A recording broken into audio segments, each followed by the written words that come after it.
Livre de Genèse, chapitre 28. Votre attention s'il vous plaît. Cet élément est en français. Contactez-nous pour savoir s'il est aussi disponible en la langue de votre préférence. Veuillez aussi noter qu'il est en audio uniquement. Dépourvu de ce fait d'image originaire. À présent, nous vous convions à suivre, depuis christequality.com et évangile-éternel.com, la rubrique Bible mot à mot, ou l'explication prophétique de toute la Bible, livre par livre, chapitre par chapitre, verset par verset, mot à mot. Elle est présentée aujourd'hui par L'homme de Dieu, le bien-aimé, le docteur Jacques Moutombo. Recherchez-vous les enseignements du docteur Jacques Moutombo? Allez sur christequality.com/jacquesmoutombo.html. Les enseignements sont disponibles en texte, audio et vidéo.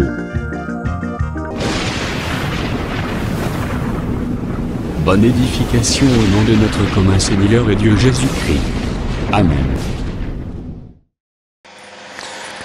Nous continuons notre marche mot à mot, verset par verset. Genèse 28, verset 12. Ça veut dire tout d'abord dans le verset 11, Jacob, qui est l'image du soleil, s'est endormi parce que la chose s'est faite au même moment, les couchers du soleil et les couchers de Jacob. Ça veut dire, comme dans Genèse 37, dans les songes de Joseph, Jacob c'est le soleil. Et par là nous comprenons que le soleil est devenu un homme, le soleil c'est toute une personne, c'est Jacob, qui se couche. Or, le coucher parle de la mort. Le coucher parle de la mort. Au moment où Jacob se coucha, dans le verset 12, il y a un songe. Et voici, une échelle était appuyée sur la terre. Tout d'abord, il y a un songe. C'est-à-dire, au moment où il se coucha, au lieu sa pensée soit restée stérile, dans ce sommeil-là, dans les couchers-là, il y a un songe. Ça veut dire, dans les songes-là, il y avait des choses qui se passaient. Ces choses-là, c'était quoi?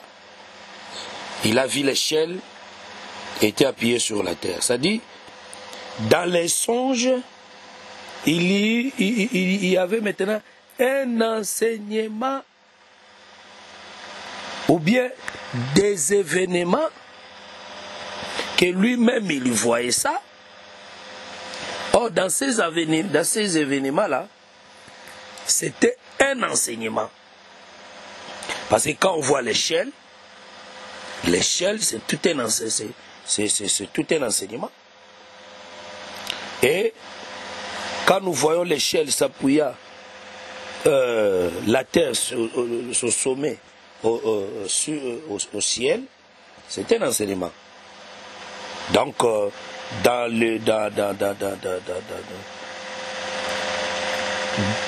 on avait déjà expliqué ça dans l'intervention passée, que l'échelle là, ça parlait de Christ, par rapport à Jean chapitre 1, verset 52. L'échelle là, ça parlait de Jésus.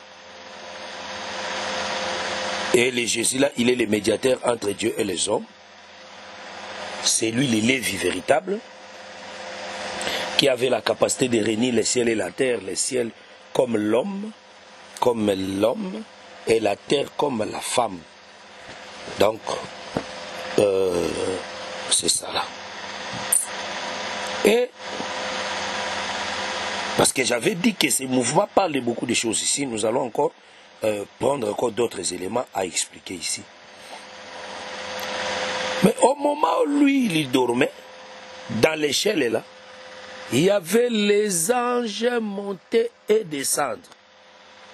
Maintenant, quand on dit que les anges montaient et descendent, les anges là, ce ne sont pas des hommes physiques. Ce ne sont pas des hommes au nom de Kalamba, au nom, le nom de Tchaboué, au nom de François, de Kabeya, non, de Mobutu, non. Les anges là montaient, descendent, qui prouve que le ciel était ouvert. C'est l'esprit ministériel. C'est l'esprit ministériel. Même si vous prenez Ephésiens 4, verset 10, on va expliquer que, étant monté au ciel, il a amené les captifs. Mais dans la chair comme ça, si on dit que l'ange là, c'est un homme, c'est un prédicateur, c'est un homme physique comme ça.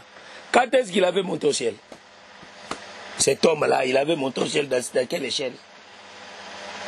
Il avait monté au ciel dans quelle échelle? Mais c'est son esprit. C'est ça l'esprit-là. C'est l'esprit ministériel. Et ici, nous confirmons que les anges, il n'y a pas des anges terrestres et les anges célestes. Ça n'existe pas. Les anges qui vivent sur la terre, ça n'existe pas. Les anges viennent que du ciel. Et si vous voyez les anges monter et descendre, ces anges-là étaient déjà au ciel. Ils étaient déjà au ciel, ils étaient descendus, ils ont monté, ils sont descendus encore. C'est ça la pensée de la prophétie. Parce qu'il n'y a pas des anges terrestres. Or, selon les Écritures, les anges, ce sont des esprits. Les anges sont des esprits. Au service des saints. Or, les anges qui sont des esprits, les ministères, c'est aussi l'esprit des anges pour aider les saints de vivre la lumière, de vivre la vérité.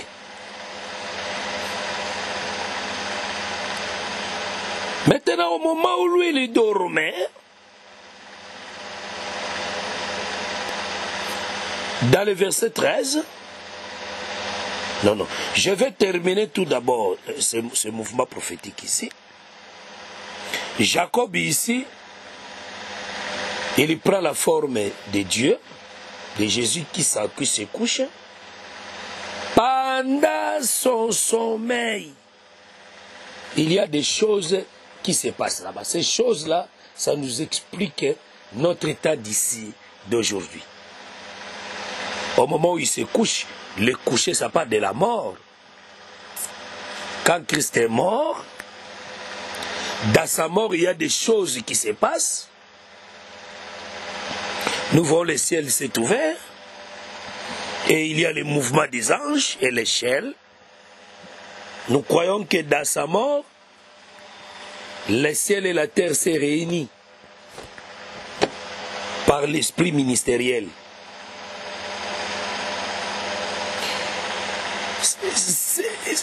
Il n'est pas le premier à faire cela. Nous allons chercher un verset pour ramasser ces choses ici. On a vu ça où aussi? Dans un roi. Un roi chapitre 3. Parce que nous avons dit que Jacob, c'est l'image aussi de Jésus qui s'endorme. Dormir, c'est-à-dire il est mort. Nous prenons un roi chapitre 3, verset 4. Le roi se rendit à Gabaon pour y sacrifier car c'était le principal des hauts lieux. Salomon offrit 1000 holocaustes sur l'autel. Salomon, il est allé à Gabaon Il a offert 1000 holocaustes sur le haut lieu qui était le lieu principal pour des sacrifices.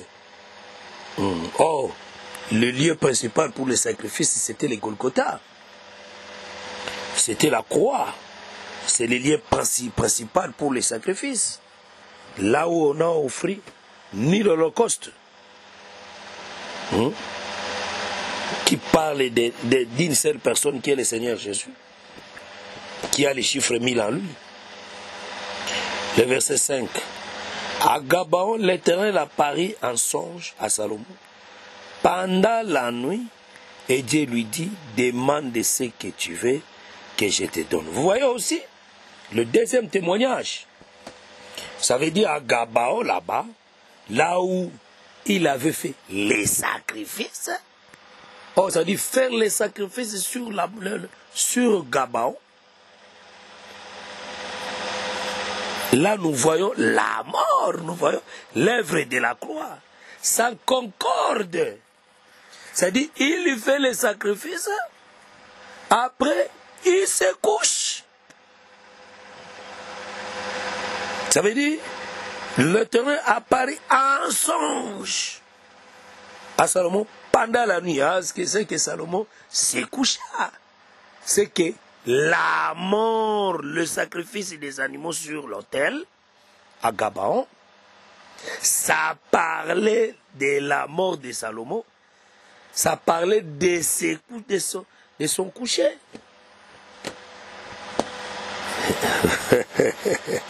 Dieu est bon, Dieu est merveilleux quand il nous donne de telles choses, frère. C'est-à-dire, il se couche. Ça parle de la mort des animaux sur la croix et sur l'autel. C'est-à-dire, le coucher de Salomon, ça parle de la mort de Jésus sur la croix. Au moment où il se couche, c'est-à-dire, il s'endorme, c'est-à-dire, il est mort. Dieu vient maintenant pour parler. Vous voyez? Si vous retournez la Genèse là-bas, quand aussi, de Jacob aussi, il se couchait comme le soleil se coucha, parce que le soleil, ce sont des animaux sur la terre. Jacob, c'est Salomon qui se couche. Dieu aussi vient. Dieu aussi, il est venu. Et il commença aussi à parler. Retournons la Genèse là-bas. Nous sommes dans Genèse. Très merveilleux. Genèse 28 là, le verset 13. Regardez. Et voici l'Éternel se tenait au-dessus d'elle et il dit, je suis l'Éternel, le Dieu d'Abraham, ton père et le Dieu d'Isaac, la terre sur laquelle tu es couché, je la donnerai à toi et à ta postérité. Vous voyez? Vous voyez? Ça veut dire ici, dans son coucher là, Dieu est apparu en songe. Il était au sommet de l'échelle. C'est-à-dire, il était au ciel. Il parlait maintenant.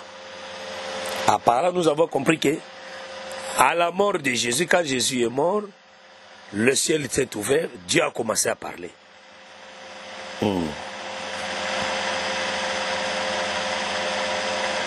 Dieu a commencé à parler. Dieu a commencé à parler. Là, nous voyons le temps de l'esprit. Parce que c'est le songe. Dans le songe, il y a des mouvements prophétiques là-bas. C'est le temps de l'esprit là où Dieu maintenant parle. C'est le temps où le Saint-Esprit est descendu du ciel pour parler. Dans le sommeil de Jacob ou de Salomon. Il parle, il dit quoi? Je suis l'Éternel, le Dieu d'Abraham. Ton père est le Dieu d'Isaac. La terre sur laquelle tu es couché, je te la donnerai à toi et à ta postérité. Ça veut dire, le coucher de Jacob a fait que la terre devienne à lui. Ça dit que Jacob a la kate bele babele kobi a été. Bele babele kobi a été pe à postérité na été. Ici je vais expliquer ça en deux volets. J'explique que la terre comme une femme. Parce que la postérité de Jacob, ce sont ses disciples. qui sont sortis à Jacob. C'est-à-dire la terre est pour Jacob et pour sa postérité. Et pour ses ministres. C'est-à-dire le coucher de Jacob a fait que la terre est comme et je te le donne. Mabelo yo la leli. La terre où tu t'es couché. C'est-à-dire il est mort à cause de cette terre.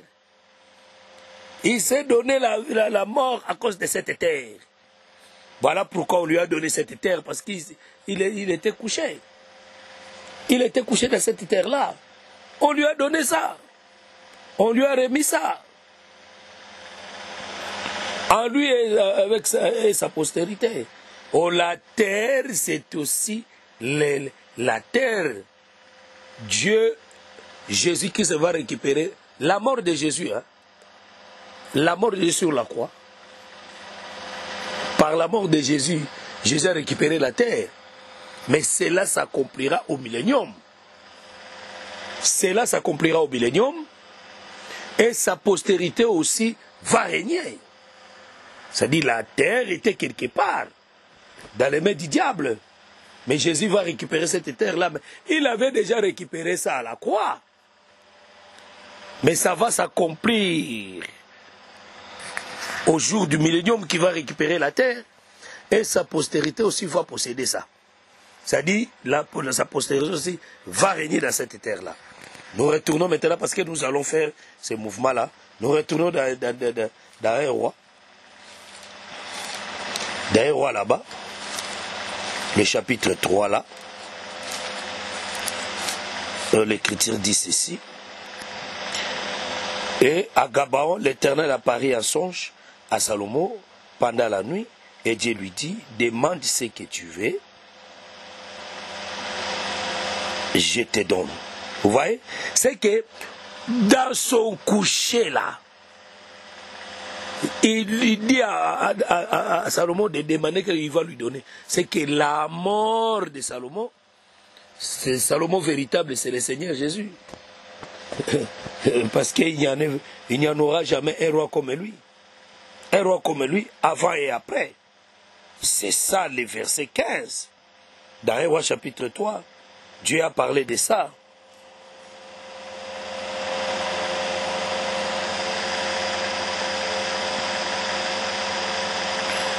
Dieu a parlé de ça. Je cherche ce verset. Il dit que il n'y en aura pas un roi comme toi, ni avant ni après. Verset 13. Le verset 13 dit ceci. Je te donnerai en outre ce que tu n'as pas demandé, des richesses et de la gloire, de telle sorte qu'il n'y en aura pendant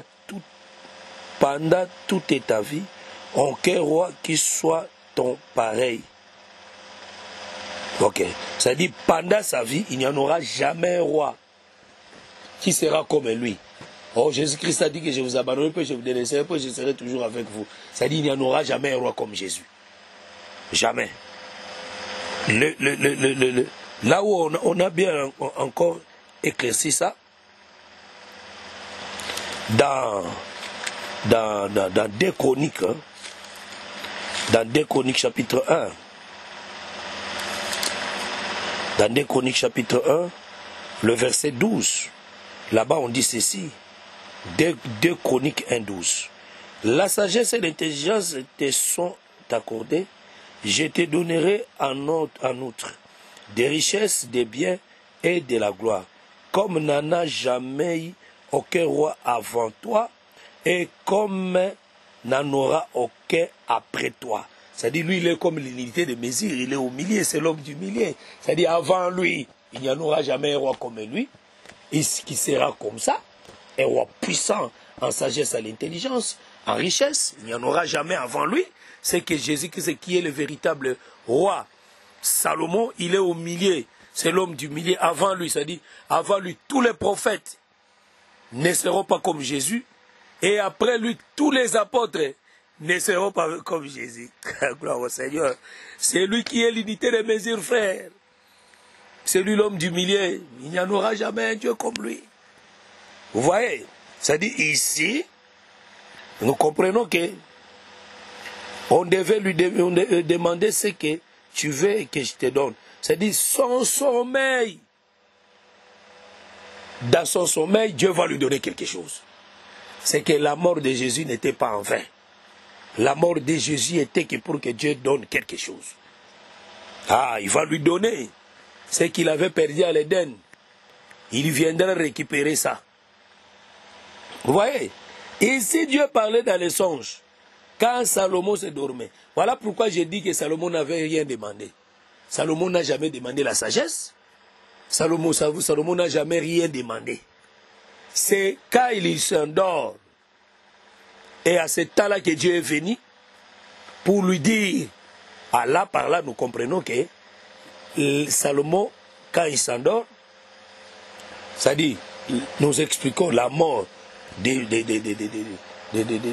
Salomon, qui est la mort de Jésus. Dieu vient, c'est le Saint-Esprit qui vient maintenant, pour bénir le corps de Salomon. Pour bénir maintenant le corps de Salomon. C'est-à-dire le corps de Salomon aura de la sagesse et de l'intelligence et des richesses. C'est l'Église. C'est dans l'Église, c'est l'Église. C'est dans l'Église que Dieu va donner ces choses. C'est dans l'Église. Verset 6. Salomon répondit, tu as traité avec une grande bienveillance ton serviteur David. Vous voyez, maintenant dans le sommeil, il est en train de parler, de causer avec Dieu. C'est l'état de l'Église aujourd'hui. C'est l'état de l'Église aujourd'hui où Dieu verse sa bénédiction. C'est dans le sommeil. Nous retournons dans Genèse là-bas. Parce que ce n'est pas la toute première fois que Dieu parle dans le sommeil de l'homme.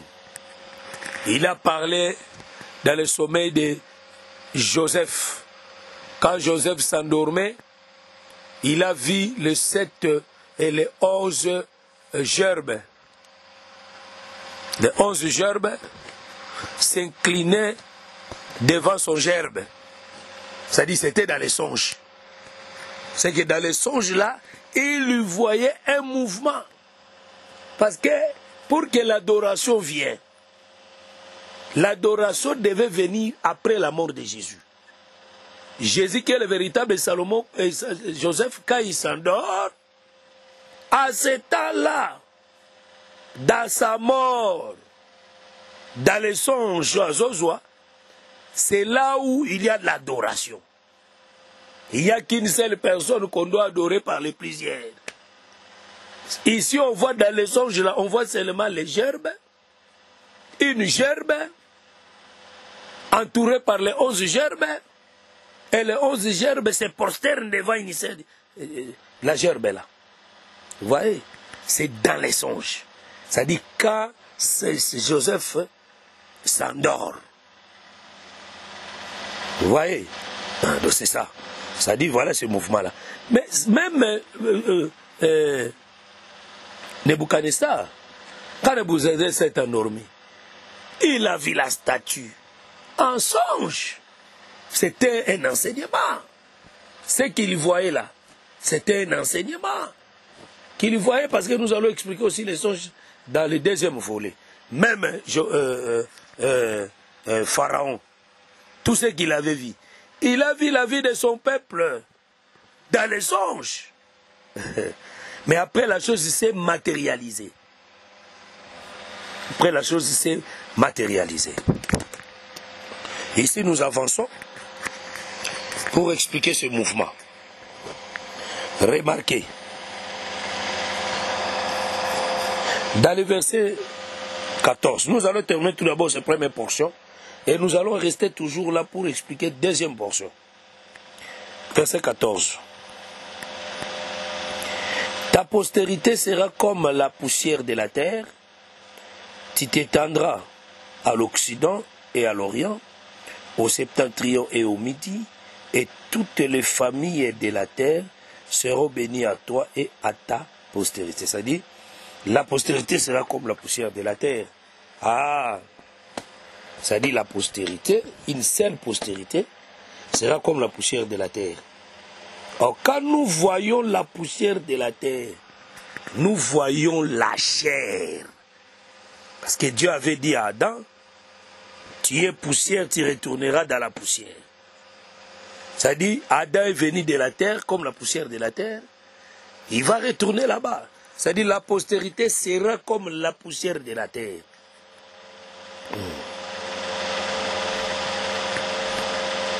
Sera comme la poussière de la terre, la postérité. C'est-à-dire, la poussière de la terre, c'est toute une personne. C'est un homme. C'est un homme. Maintenant, cet homme-là, il va s'étendre à l'Orient et à l'Occident, à l'Orient, au septentrion et au Midi. Ça veut dire il va s'étendre dans tous les quatre coins cardinaux. Ah, ça veut dire il vient, il prend la position des quatre êtres vivants. Ça dit cette postérité de la terre, il prend la position des quatre êtres vivants. Ici, nous voyons l'Occident. Nous voyons l'Orient, nous voyons le septentrion, nous voyons le Midi. Nous voyons Matthieu, Marc, Luc et Jean. C'est lui. Et il va se détendre.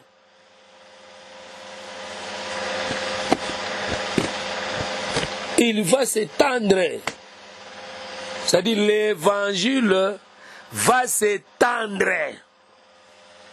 Voilà. Nous voyons l'épanouissement de l'évangile. Nous voyons l'épanouissement de l'évangile. Et qu'est-ce que la Bible dit? Et toutes les familles de la terre seront bénies à toi et à ta postérité. Parce que toutes les familles de la terre seront bénies à toi et à ta postérité. C'est-à-dire Jacob comme Dieu lui-même, sa postérité comme Jésus. Toutes les familles de la terre seront bénies à toi et à ta postérité. Des pères et les fils.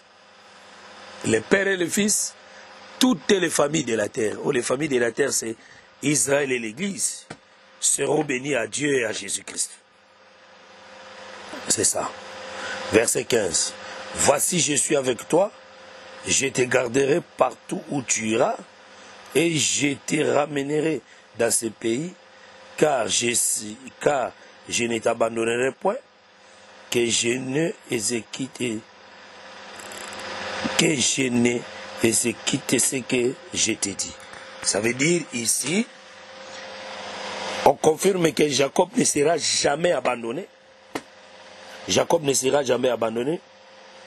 Comme David avait chanté, tu n'abandonneras jamais ton ouin dans les séjours des morts. Ah, ça dit la promesse est que partout où tu iras, je serai avec toi, je ramènerai et je te ramènerai dans ce pays. Ça dit, ramener c'est la résurrection. Partout où tu iras, c'est dans les séjours des morts. Je te ramènerai. C'est la résurrection de Jacob. C'est que Jacob qui s'endormit, il ne va pas s'endormir éternellement. Jacob sera réveillé. C'est la résurrection. Et je ne t'abandonnerai point. Parce que Jésus-Christ est dans le tombeau. Il est avec Dieu là-bas. Il est avec Dieu là-bas. Verset 16. Jacob s'éveilla de son sommeil. Et il dit, certainement l'Éternel est en ces lieux. Et moi, je ne le savais pas. C'est-à-dire, dès son réveil, il a compris que Dieu était dans ces lieux-là. Mais quelle chose qui a prouvé que Dieu était dans ces lieux-là? C'est la pierre. C'est la pierre. Parce que Jacob s'est endormi sur la pierre. S'est endormi sur la pierre. C'est que la pierre qui est la parole. Il s'est endormi là-bas. Et le ciel s'est ouvert. C'est-à-dire la pierre-là avait la capacité d'ouvrir le ciel. Avait la capacité de faire descendre Dieu. Cette pierre-là. C'est-à-dire ici, je prends aussi ce mouvement. C'est-à-dire Dieu, Jésus-Christ, s'est endormi dans sa parole. C'est-à-dire en d'autres termes quoi? C'est l'accomplissement, ça dit Jésus est venu accomplir la parole. C'est l'accomplissement de la parole. Voilà. C'est l'accomplissement. Comme il s'est accompli, comme il a accompli la parole, tout ce que Dieu avait promis devait exécuter ça. Voilà pourquoi il dit que certainement Dieu est dans ces lieux. Il eut peur et dit que ces lieux est redoutable. C'est ici la maison de Dieu, c'est ici la porte des cieux. Voilà. Ça veut dire dans ces lieux-là, là où il y avait la pierre, là où il s'est endormi, ça devient la porte des cieux. C'est-à-dire l'œuvre de la croix, c'était la porte des cieux. L'œuvre de la croix, c'était la porte des cieux. Et la pierre là devient la maison de l'Éternel. Devient la maison de Dieu. C'est que la pierre, c'est la maison de Dieu. Verset 18. Et Jacob s'éleva de bon matin. Il y prit la pierre dont il avait fait son chevet et il la dressa pour monument et il versa de l'huile sur son sommet. Voilà. C'est-à-dire, il y prit cette pierre-là, il la dressa comme monument. Dès le matin, ça dit, Jésus s'est ressuscité le matin. Jésus a ressuscité, il était ressuscité le matin. Oh, la résurrection de Jacob, c'est le lever du soleil. Parce qu'il était réellement le soleil. La résurrection de Jacob, c'est le lever du soleil. C'est-à-dire, quand Jacob s'est réveillé le matin, c'est le soleil qui vient de se lever. Prenez le verset, Matthieu 27. Matthieu 27. Le véritable Jacob qui est le Seigneur Jésus.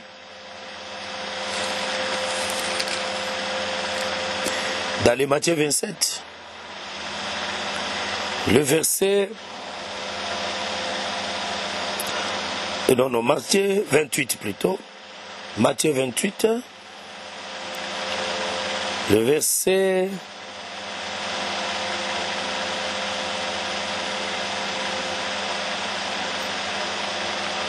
Verset...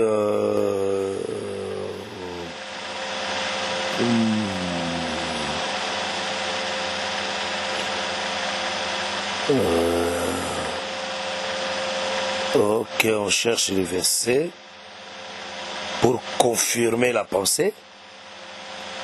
Quand Jésus était ressuscité, c'était aussi le lever du soleil. C'était aussi le lever du soleil.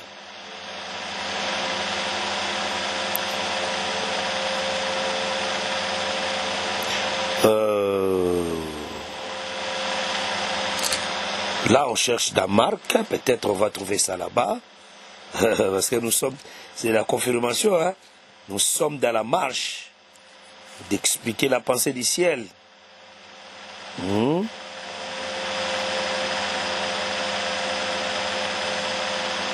Ok, Marc chapitre 16, le verset 2. Le premier jour de la semaine, elles se rendirent au sépulcre. De grand matin, comme le soleil venait de se lever. Dieu est propre. Elle disait entre elles, qui nous roulera la pierre loin de l'entrée des sépulcres. Elle leva les yeux, elle aperçut que la pierre qui était très grande avait été roulée. Vous voyez, c'est à ce temps ici que Jésus était déjà ressuscité. Parce qu'il était le véritable Jacob. Maintenant, quand il se lève, quand il se réveille, ça parle aussi de lever du soleil, c'est la résurrection. Mais après la résurrection, quel travail que Jacob devait faire? Quel travail? Il devait oindre la pierre. Parce qu'ici, il appela la pierre, il appela ces lieux-là, là où il y avait la pierre, la maison de Dieu. C'est qu'il y a d'autres termes, il devait oindre la maison. La pierre, c'est la maison, il devait oindre la maison. Ça, nous voyons les Actes chapitre 2, le jour de la Pentecôte. Acte 2, c'est le jour de la Pentecôte. Hein? Le jour où Dieu a oint la maison. Il a oint la maison. Cette maison, c'est la porte des cieux. C'est la porte des cieux, ça dit l'église, hein? C'est la porte des cieux. Si vous êtes si vous êtes dans l'église, tu verras le ciel, frère. Vous voyez? Il a oint la pierre. Oindre la pierre, c'est oindre l'église, c'est le Saint-Esprit qui est descendu dans l'église. Hein? Maintenant, il y dressa son chevet là qui est la pierre pour monument. C'est-à-dire l'église, c'est le monument qui enseigne. L'église, c'est le monument qui enseigne Christ, qui enseigne Jésus. C'est le monument qui enseigne Jésus. Vous voyez? Il lui donna à ce lieu le nom de Bethléem. De Bethel, mais la ville s'appelait auparavant Luz. Parce que la ville, on avait donné ça à Joseph, à Benjamin. On avait donné ça à Benjamin. Ça dit, ici, c'est le lieu de Benjamin. Vous voyez? Ça dit, ici on dit Bethel. Bethel, c'est la maison de Dieu. C'est l'église corps du Christ. C'est l'église qui est le corps de Jésus. Ce n'est pas une assemblée locale comme ça. Non. Bethel est là où il y a Dieu. Là où et c'est quand il y a la porte des cieux. Là où il y a l'assurance du ciel. C'est l'église de Jésus-Christ, c'est l'église ouin. C'est l'église là où il y a l'onction. Là où il y a la vie.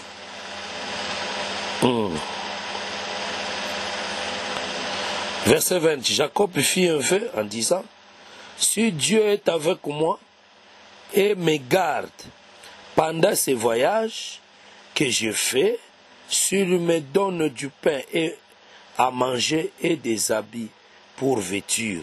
Ça veut dire Jacob a fait un vœu. Il est allé en voyage. Mais il va retourner. Il n'est pas allé plus pour du bon.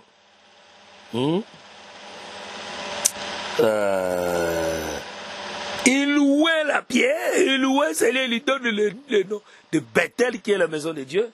Il part en voyage. Il part maintenant en voyage. Si tu me donnes le pain et les habits, voilà. On doit donner à qui? On doit donner à Jacob. Le pain et les habits. Oh, le pain et les habits, on trouve ça où? C'est dans sa maison. C'est que Jacob ici devient aussi un peuple qui devait recevoir le pain, qui devait recevoir les habits. Le pain, c'est la parole, la nourriture. Les habits, ce sont les bonnes œuvres de la justice que Dieu devait donner à son église. Parce que l'église, c'est Jacob, c'est Jésus lui-même.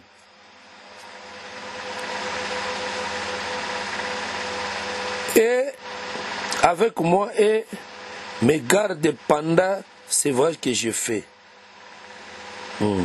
Si me garde pendant ces voyages. Jésus, il est en voyage. Hein? Il avait voyagé, il va retourner. Si Dieu le garde, il va les garder. Verset 21. Et si je retourne en paix à la maison de mon Père, alors l'Éternel sera mon Dieu. C'est-à-dire, il va retourner dans la maison de son Père.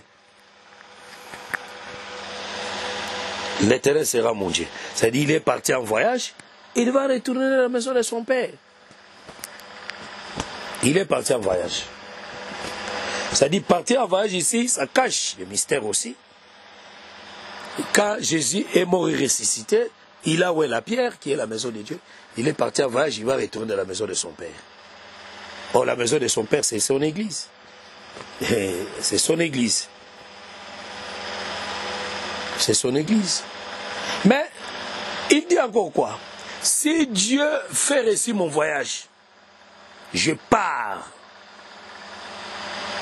C'est-à-dire, il est allé faire le voyage, il est venu chez nous.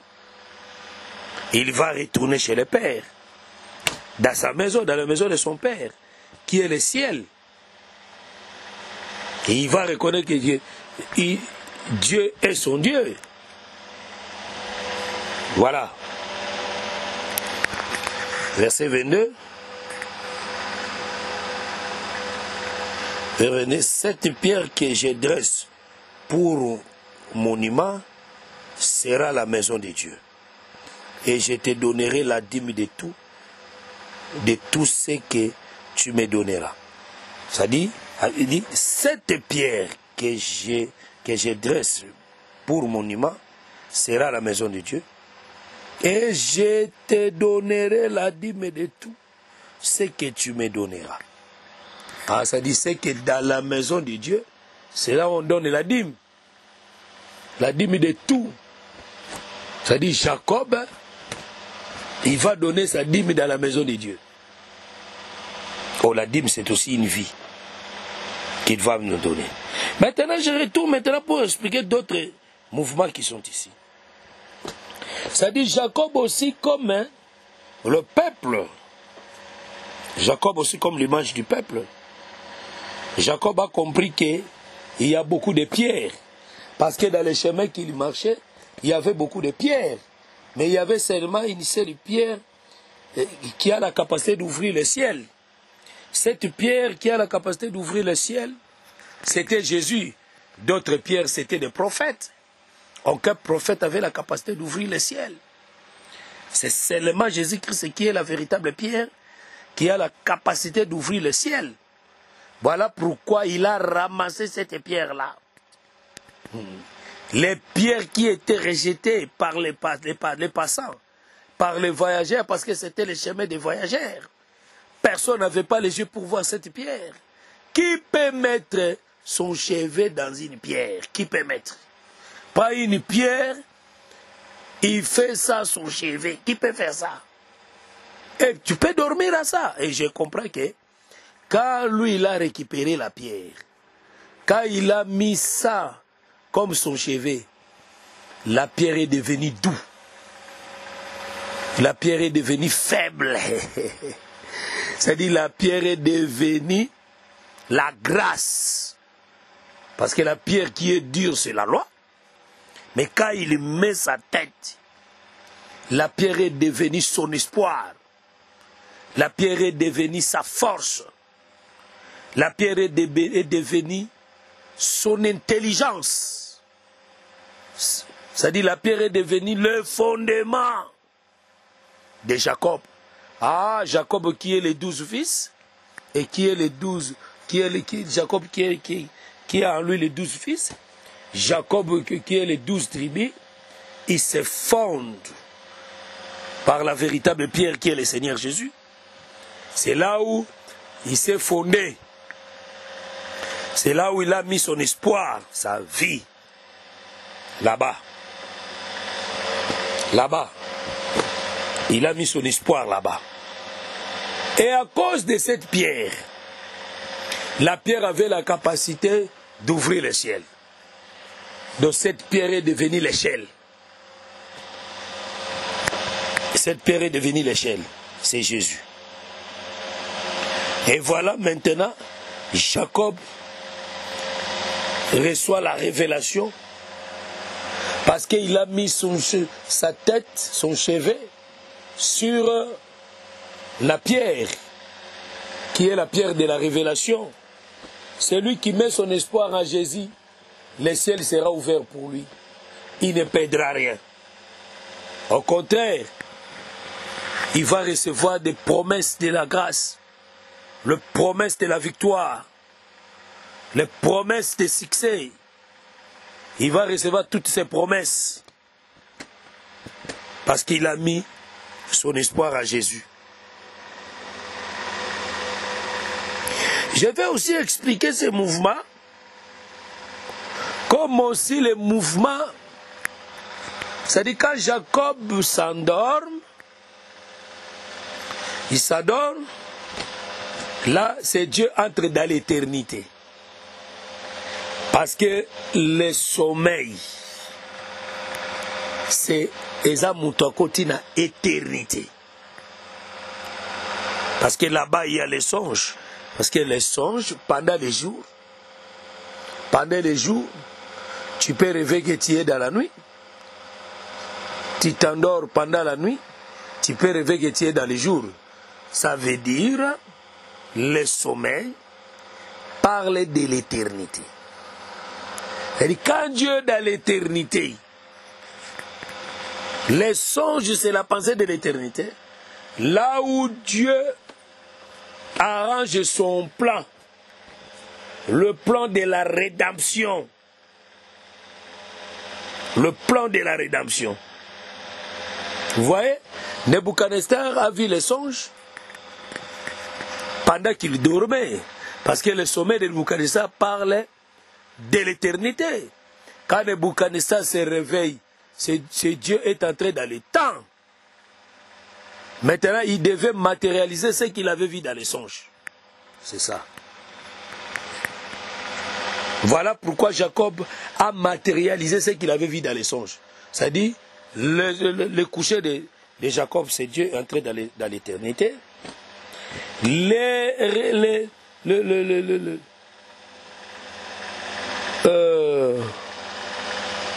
Quand il se réveille, il est entré dans les temps. C'est aussi Salomon.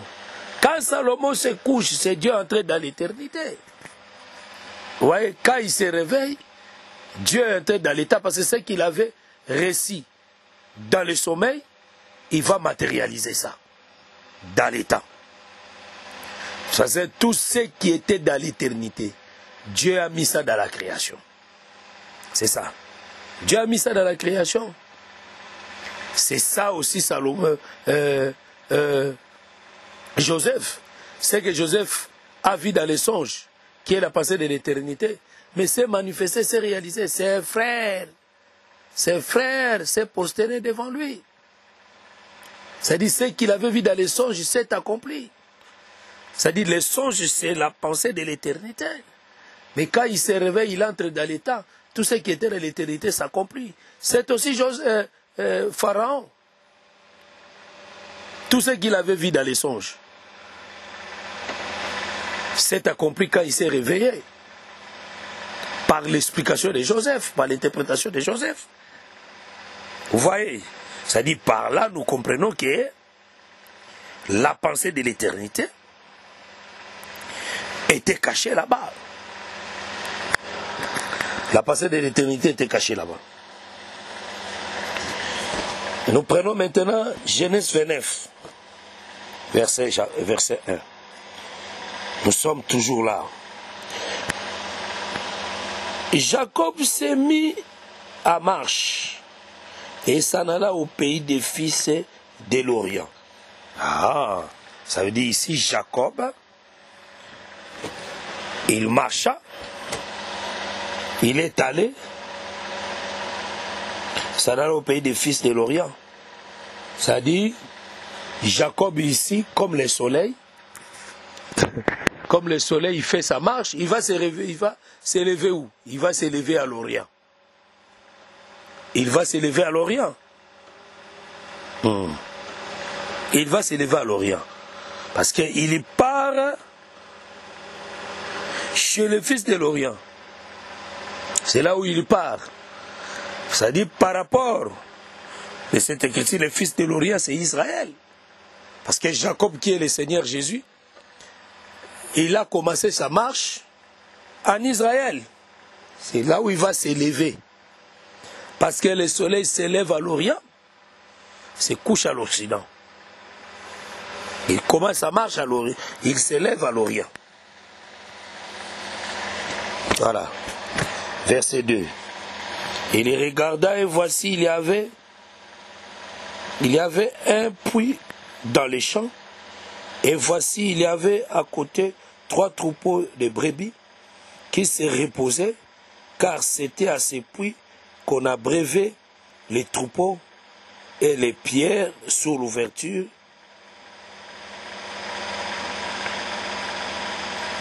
du puits était grande.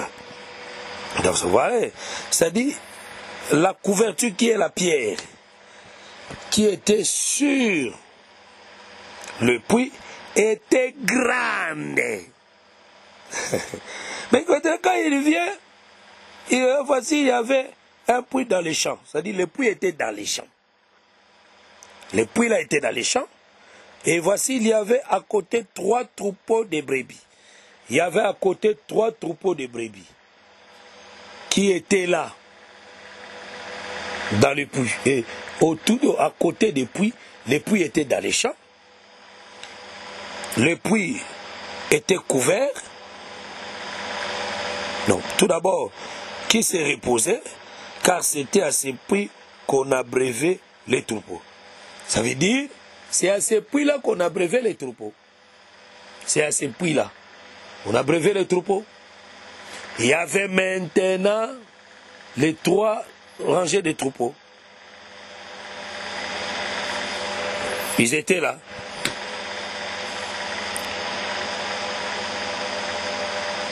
Et la pierre sur l'ouverture du puits était grande. Or, les troupeaux étaient là pour boire de l'eau. Et ils se reposaient. La pierre était grande. C'est très important. La pierre était grande. Là, nous confirmons qu'il est venu chez le fils de l'Orient. La preuve, c'est la pluie. Les puits là, ça parle de la loi. La loi qui cachait la vie, qui cachait de l'eau. Voilà pourquoi la couverture qui est la pierre était grande. La loi était grande, personne ne pouvait obéir à la loi. Personne. La loi était grande. Il y avait les 3 rangées de brebis. Et 3 rangées de brebis parlent de la loi des prophètes et des psaumes. C'est la loi des prophètes et des psaumes. Ça dit c'est le peuple du matin, c'est Israël. Parce que Israël était comme les rangées des troupeaux. Les 3 rangées des troupeaux. Israël était le peuple qui était assis dans la loi des prophètes et les psaumes. Ils ne buvaient pas de l'eau était là cachée. Chaque jour on venait pour ouvrir ça. Ça, ils n'étaient pas rassasiés pour boire de l'eau. Et ils étaient là. Verset 2. Tous les troupeaux se rassemblaient là. On roulait la pierre des dessous l'ouverture du puits.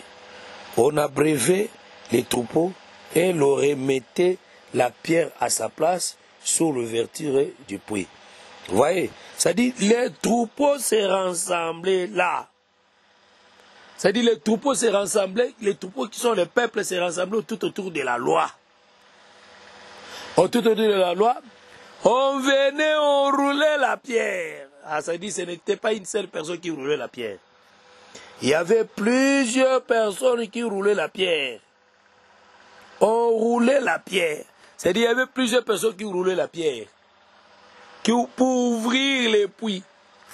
Oh, ça dit ceux qui ouvraient les puits, chaque fois que les brebis venaient boire, c'était la manifestation des prophètes. Chaque prophète venait pour interpréter la loi au peuple. Chaque sacrificateur venait pour interpréter la loi au peuple. Chaque roi venait pour conduire le peuple dans la loi. Ça dit, mais ce n'était pas suffisant. Ils n'ont pas amené le peuple dans la perfection. Parce que l'Écriture dit que il ouvrait les puits et les brebis, ou bien les troupeaux, buvaient de l'eau. Et après, on les remettait la pierre à sa place sous l'ouverture du puits. Vous voyez? Ça dit c'était comme ça. On ouvrait le puits et puis on couvrait ça. On ouvrait le puits et puis on couvrait ça. Ça, nous voyons le travail qu'ils faisaient dans les tabernacles chaque année. Chaque année, on tuait l'animal chaque année. C'est pour le pardon du péché. Mais chaque année, les péchés étaient renouvelés. Les peuples revenaient toujours, demandaient de l'eau. Les peuples revenaient toujours pour voir la vie. Donc c'est comme ça. Verset 4. Jacob dit au berger, mes frères, d'où êtes-vous? Ils répondirent, nous sommes des Charan. Vous voyez? Ça dit les Charan, c'est le pays de l'Orient. Voilà, c'est le pays de l'Orient. Ah, voilà pourquoi je comprends que Jacob, dans le Genèse 28, verset 10, l'Écriture dit ceci, Jacob partit de Beersheba et s'en alla à Charan. Beersheba, je prends Beersheba, la maison d'Abraham. Là où Abraham avait mis son tente, c'est le ciel. Maintenant, Jacob, qui est le fils, il quitte le ciel pour aller dans le monde, pour aller à Charan, dans le monde, pour aller à Charan, dans le monde. C'est là où il est arrivé dans le pays de l'Orient, du fils de l'Orient. C'est là où il commence sa marche. Mais il y rencontre des bergers. Les bergers, ce sont des prophètes. Les bergers, ce sont des prophètes. Parce que les prophètes étaient aussi les bergers d'Israël. Les sacrificateurs, le roi, étaient aussi l'image des bergers d'Israël.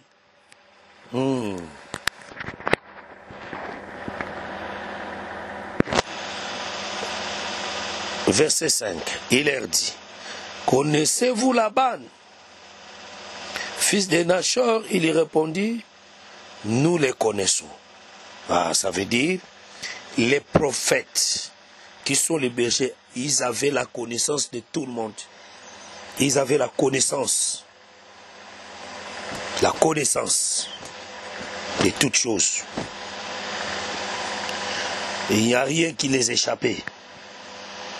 Ils avaient la connaissance de toutes choses. Verset 6. Il leur dit, est-il à bonne santé? Et ils répondirent, il est à bonne santé. Et voici Rachel, sa fille, qui vient avec le troupeau. Ça veut dire, Jacob ne les connaissait pas. Rachel, ce sont les prophètes qui l'ont montré. Ce sont les prophètes. Ce sont des bergers. Né Balakissa Jacob. Oui, il est en bonne santé. Voici sa fille, Rachel. Azoyana Batroupo. Azoyana Batroupo. Ça veut dire ici, Rachel vient comme 4e position. Rachel vient comme le 4e. Azoya Loko la 4e avec ses troupeaux. Ça veut dire, les troupeaux de Rachel prend la position de 4e. Prend la position de 4e.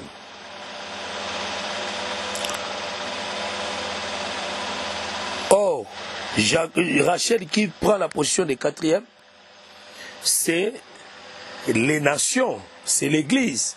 Parce que le prophète aussi a prophétisé sur le salut des nations.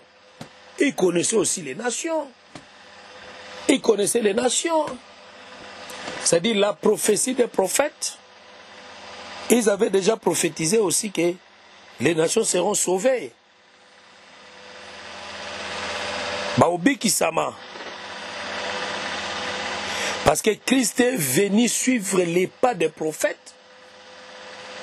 Parce que les prophètes ont montré à Christ leur prophétie. Que les nations aussi seront sauvées. Lui, il vient comme 4e.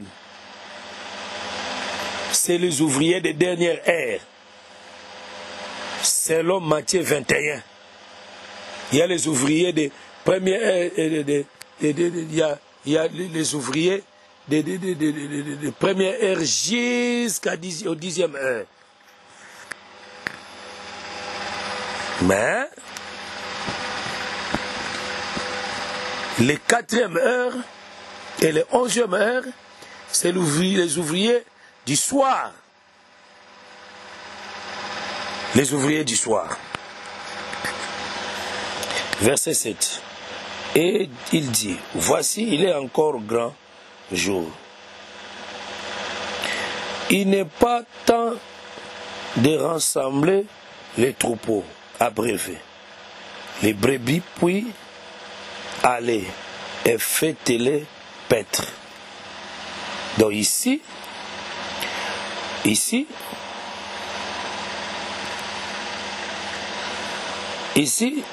leur dit, voici, il est encore grand jour. Il n'est pas temps de rassembler. C'est-à-dire, et ils étaient incapables.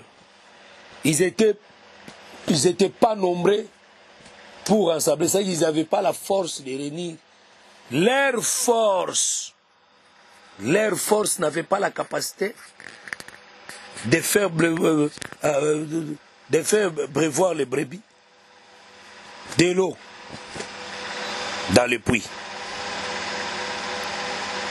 Verset 8, il répondit, nous ne les pouvons pas, jusqu'à ce que tous les troupeaux soient rassemblés. C'est alors qu'on roule la pierre de dessus l'ouverture du puits et qu'on abreuve les brebis. C'est-à-dire, ils étaient incapables, ils devaient attendre tous les bergers et tous les troupeaux. Mais c'est déjà accompli. Parce que nous voyons déjà, Jacob avait déjà compris qu'il y avait déjà trois troupeaux. Il y avait 3 troupeaux de brebis.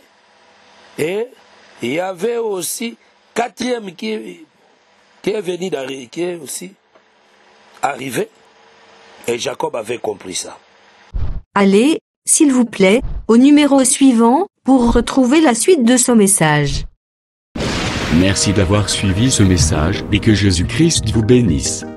Si vous avez une question à l'intention de l'homme de Dieu, si vous voulez que l'homme de Dieu prie pour vous, si vous voulez vous confier à l'homme de Dieu, ou si vous voulez tout simplement bénir l'homme de Dieu, contactez-le directement si ses coordonnées sont disponibles depuis sa page. Sinon, contactez-nous et nous lui transmettrons vos préoccupations. N'oubliez pas de faire un tour à notre page évangélisation pour voir en quoi vous pouvez vous rendre utile à Christ par cette œuvre. Que Dieu vous bénisse tous. Amen. ChristQuality.com. Les cieux en un clic de la souris. Évangile-éternel.com. Le site de l'Évangile éternel. Christ et Quality Fondation, équilibrer la manne ramassée dans le désert de sorte que chacun ait un numère.